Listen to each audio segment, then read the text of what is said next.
well, not a few people, but all of Lions Nation is like, what's going on with the Detroit Lions?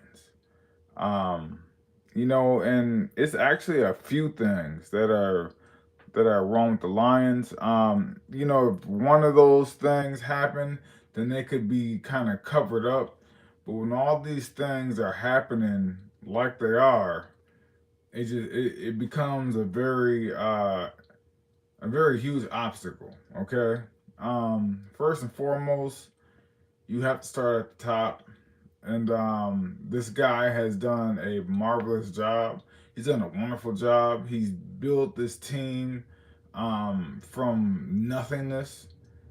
But at the same time, you gotta show a little bit of put a little bit of blame on Brad Holmes. Okay, I mean just I try not to, but it speaks for itself. Okay, in the beginning of the season, okay, your offensive line was in shambles. Okay, and we took the kind of we'll wait and see approach because they were all new. Interior offensive line was new guys starting new positions. Graham Glasgow was sliding over to center, and he was anchoring that offensive line. You had a rookie right guard. Christian Mahogany is his first time coming in as a starter. So you were like, okay, they got to gel. So we're gonna give it a little bit of time to see what happens. When when we seen it wasn't working after the first few games, probably like trying to think was like game 6 or so when you started to see you know, the stutter, and we were like, okay, we probably do need to add another veteran. And we did try to bring in Tristan Colon because Colon was actually injured in the beginning of the year. So we didn't have Tristan Colon. A lot of people thought that, maybe we need a true center. Maybe Graham splitting that time is like probably not a good thing. Maybe he's better off at guard, which I personally do think. But when we seen that was formulated, it was not working. We should have went and got a center. Okay, um, flat out. Like you have to spend the money. I know you have a plan in the beginning of the season. Everybody has a plan in the beginning of the season, but some GMs are like, you know what? I can't let this season go to waste, right? So I'm gonna have to go get me a center, or I'm gonna have to go get me, or maybe it wasn't the center's fault. Maybe he's not ready to play right guard right now. I'm gonna go get me a right guard. I know people are like, well, you can't just make guys leave teams. I'm gonna tell you right now, the Detroit Lions are not the same old Detroit Lions they used to be. Okay, if the Lions want a player, they can go get him. It's just is Brad Holmes wanting to spend the money to go get him, and I do realize that he has a plan, right? He wants to re-sign guys and things like that, but you can't let the season go to waste because you have a plan, quote unquote, right? So that's the first thing. That's the first problem with the Detroit Lions. The second problem with the Detroit Lions has been coaching. I'm just gonna call it like I see it. It's been coaching. If you want to look at the last like 5 games since Dan Campbell took over play calling, the Detroit Lions have had like 3 games where they have been over like 62% pass. They like a totally abandoned the run. Like they totally abandoned David Montgomery.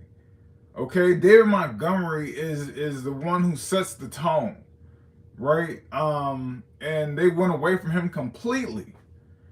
If you look just at the stats of last game, Jared Goff threw the ball like 53, 54 times. They ran the ball 11 times. Well, 12 if you want to count the time that Jared Goff was scrambling. But they ran the ball 11 times. 11 times? To over 50 passes? That's just not Detroit Lion football. At all. So the game planning. And that's not just on Dan Campbell, because that also goes on Kelvin Shepherd, because he's been calling kind of, iffy games. You know what I'm saying? So it goes around, okay? And then the last thing has to be the injuries. So don't think I'm gonna like act like the injuries didn't happen, right? Because that would be like foolish of me to act like the injuries have nothing to do with anything. They do. They totally do. They probably have just as big an impact on, well, probably a little bit bigger of an impact on things than the actual, the other two things that I named before, right? But when those injuries happen, you have to adjust your game plan, right? And that's why when those injuries happen, I'm like, Brad Holmes, now you have to step up to the plate, right? You have to. Hey, what's up, man? Hello, Zach Quinn, P9Z. That's a hell of a name, man. Brad Holmes, we're good. Listen, Jiu-Jitsu Jack 88. I'm not saying that Brad Holmes is a problem. Brad Holmes is a mastermind. So let me get that out. Let me get that out in the open. Brad Holmes is a mastermind at building a roster through the draft. This is not knocking Brad Holmes. What I'm saying is Brad Holmes needs to adjust on the fly. You can't say this is the plan going into the season and then I'm sticking to this plan. I'm going with this plan and this plan only. At some point in time, you have to adjust your plan. You just have to. If you want to make your team successful, like, you have to adjust to the plan. You have to weather the storm, right? So I was not saying Jiu-Jitsu Jack 88 that Brad Holmes is a bad GM. Brad Holmes is a very good GM, but no, I never went to prison, bro. So sorry. I know I may have that rough look, but I never been to prison. Actually, I'm a former football player and boxer, so that's probably why I have this demeanor, because I've done physical things my whole life. Like, right now, I coach high school varsity football, and I also coach boxing. We actually have a boxer who's going to the Midwest Regionals for the Silver Gloves. He won on Saturday, so he's going to the Midwest Regional. Yeah, exactly, Jiu-Jitsu Jack. He's a very good GM. His plan is, Brad Holmes' plan is, but you have to make adjustments to that plan. I don't date snow bunnies. I'm married, and yeah, she's not a snow bunny. So yeah, she is half white though. I ain't gonna lie, she is half white. But no. But getting back to what I was saying, man. Brad Holmes just he has to adjust. Because there's no plan that you can have that will ever get you ready for the injury bug that the Detroit Lions have suffered. And this is 2 years in a row. And you're thinking, like, why? And then this takes me back to the curse of Bobby Lane, right? And if there's any old timers out there, I know you know what I'm talking about. I feel like this is the curse of Bobby Lane, because 2 years ago we were in the NFC title game. And what happened? Jahmyr Gibbs with that crazy fumble. He never fumbles. You remember with that? And then the Kendall Vildor, all of that nonsense that happened, man. And then the next year, which we were the number one seed in the NFC. And what happened? Have a snow bunny. She do kind of act like, I ain't gonna lie, I ain't gonna act like she don't. Yeah, she do kind of got her snow bunnyish ways. Okay, you know what I'm saying. But then they went to the first round of playoffs. They got a bye. They're going into the divisional round. They lost. This year, we're scraping. We're holding on to a prayer, okay, about getting in to the playoffs. Okay. So with all that being said, that has contributed to them, to all of that stuff has contributed to them not getting into the playoffs. Now, I will say is we do have a very good chance of still getting into the playoffs because the Green Bay Packers are 9-5-1, okay, and we are 8-7. All right, so Green Bay Packers have to lose the next two games, and we have to win our next two games. Okay. Um, Now we go to Minnesota, right? We gotta go. We gotta go into Minnesota. We gotta win. The Packers, on the other hand, have to host the Baltimore Ravens, who are also fighting to get into the playoffs. Okay, Baltimore is fighting right now because Pittsburgh is number one in the AFC North. Baltimore is fighting to get into the playoffs, so they got Baltimore going to Green Bay.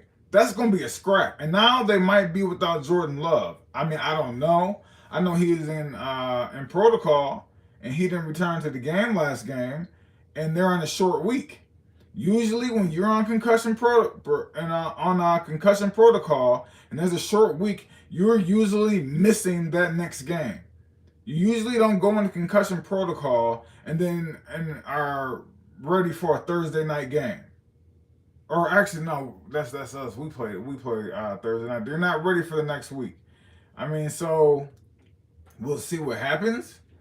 But they got Baltimore coming into town. Okay, they're fighting for their lives right now, and I don't think they want to go out easily. And I know Malik Willis has looked better of late, but you know. And then you got to go on to the final game. We're in Chicago. Okay, it's us and the Bears. Like it's a showdown. Like we got to go see Ben Johnson and them. Okay, and then their final game, they go to Minnesota. So in Minnesota, I think it's won three in a row. So the everything is still open right now. Like there, we can still go to the playoffs. And actually, I'm gonna be honest with you. I would rather us go into the playoffs as a wild card or missing or just not the number one seed. We don't do good after a bye week. Like we do horrible after a bye week. I don't know what they do on the bye week, but they don't have their shit together when they come back. So if we do make the playoffs, I'm glad that we have to play every week. You know, besides if you go to the Super Bowl, you miss a week, but because we can't take a week off. It's shown. The last two bye weeks we came off of, we lost that game. So I don't want to buy. I do not want to be the number one seed in the NFC because that means we get a bye week, and I don't know what the hell they be doing, but they don't do good after that. So that is our road to the playoffs. Like the playoffs are still actually in play. As crazy as it sounds, with one spot being open in the NFC playoffs, we still actually do have a chance. And it's not like it's a far like the Packers this weekend got Baltimore coming into town, and Baltimore is not playing no games. Like they're fighting for their lives. So it is what it is, man. Hopefully, yes. Brody Loves, what's up? You can ask me something, man. And usually, I have my green screen up. I took my green screen down, because I was actually like doing some stuff here. But if you look here, I took all my stuff down. I got my I got lights, and I got like three lights. So yeah, man. But I just want to let y'all kind of put y'all on point, but then again, kind of ease your minds about the state of the Detroit Lions. Cause I know our fan base right now is our feathers are ruffled. My feathers are ruffled. I ain't gonna lie, like it's just y'all. Mine are too. Like my feathers are ruffled too. I feel pretty tense right now, and that's because I love football. Right, I'm a football dude. I'm a football coach. I'm a varsity football coach. I'm just in the football. Excuse me, football, man. But it's the Wolf Line, Coach Mike Jones, man. I just had to kind of step in, man, and say something, man. Brad Holmes, I hold you accountable. Dan Campbell, Kelvin Shepard, I hold you accountable. The injuries, they build up. We can't help it, but there's still a chance. They know it. We got to do it, man. I holla at you.